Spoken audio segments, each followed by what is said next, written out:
Баршаңызға сәлем. Бүгін талқаннан тез әрі оңай кекс дайындаймыз. Кекске қажет құрамын видео астына жазып кетемін. Ыдысымызға жұмыртқаның ақуызын, тұз, қант салып, жақсылап 2-3 минуттай араластырамыз.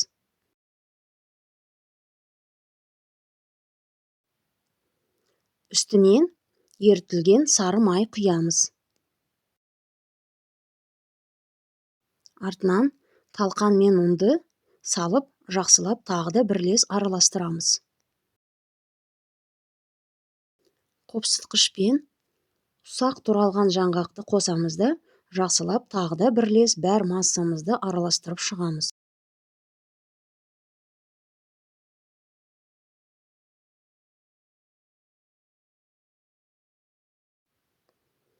Формаға капсула салып, 2 ас қасықтан құйып шығамыз.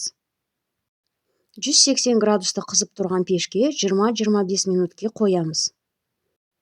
Өз пешімізге қарай икемдейміз.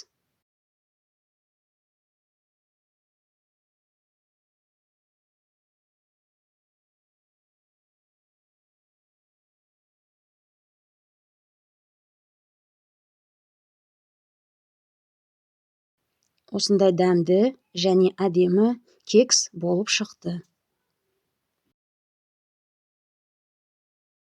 Каналыма жазылып, хабарламаны қосуды ұмытпаңыздар.